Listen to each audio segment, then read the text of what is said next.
வணக்கம். வேலூர் மாவட்ட மக்களே, நான் சத்யவர்ஷா. இந்திய அரசியல் அமைப்பு ஆலோசகராக பணியாற்றி வருகின்றேன். அனைத்து இந்திய அண்ணா திராவிட முன்னேற்றக் கழகம் தான் ஆட்சி அமைக்கப் போகிறது என்பதை மக்கள் ஒரு எழுச்சியாக நம்மளுடைய அனைத்து இந்திய அண்ணா திராவிட முன்னேற்றக் கழகத்தினுடைய வேட்பாளர்களுக்கும் நம்மளுடைய கூட்டணி கட்சி வேட்பாளர்களுக்கும் மிகப்பெரிய ஒரு அங்கீகாரமாக தேர் திருவிழாவை போல கொண்டாடி கொண்டிருக்கின்றார்கள். வரவேற்று ஒரு மிகப்பெரிய அளவில் ஆட்சி அமைப்பு மாறப்போகுது என்பதை ஒவ்வொரு இடத்திலுமே அங்கீகாரமாக எழுச்சியாக நாம் பார்த்து கொண்டிருக்கின்றோம்.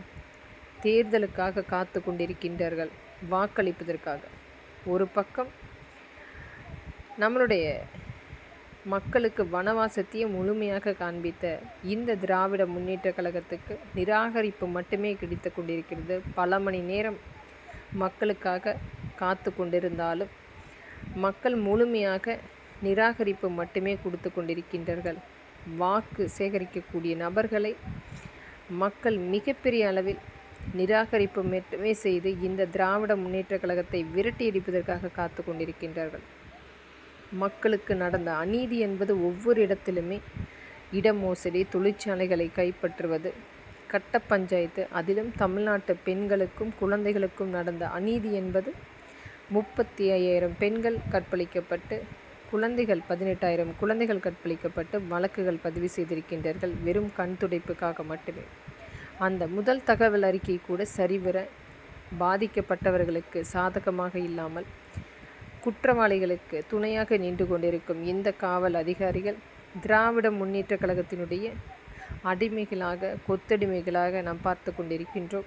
நடக்கின்ற குற்றங்களுக்கு இவர்களை துணை நின்று ஒரு மிகப்பெரிய அளவில் இந்த திராவிட முன்னேற்ற கழகத்தினுடைய விசுவாசிகளாக வேலை செய்து கொண்டிருக்கின்றார்கள். அண்ணா பல்கலைக்கழகத்தில் நடந்த அந்த மாணவிக்கு கண்டிப்பாக நீதி வழங்க வேண்டும். உச்ச நீதிமன்றம், உயர்நீதிமன்றம் இதற்குரிய சட்ட நடவடிக்கை முழுமையாக எடுத்து அந்த வழக்கை சீக்கிரம் நடத்துவதற்குரிய பரிசீலனை செய்ய வேண்டும்.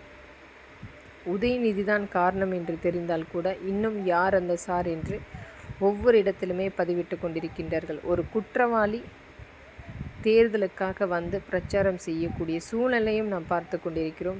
ஒரு துணை முதலமைச்சராக இன்னும் நீடித்து கொண்டிருக்கும். இதை அனைத்துமே பரிசீலனை செய்து சட்ட நடவடிக்கை எடுக்க வேண்டும். மக்களுக்குரிய தீர்ப்பை கண்டிப்பாக நம்மளுடைய உச்ச நீதிமன்றம், உயர்நீதிமன்றம், நம்மளுடைய மத்திய அரசும் இதற்கு விரைந்து செயல்பட வேண்டும். மக்களுடைய நம்பிக்கை என்பது இன்றைக்கு நாம் எடுக்கக்கூடிய நடவடிக்கை மட்டுமே. இன்றைக்கும் மக்கள் அனைத்து இந்திய அண்ணா திராவிட முன்னேற்ற கழகம் ஆட்சி வந்தால் மக்களுக்குரிய பாதுகாப்பு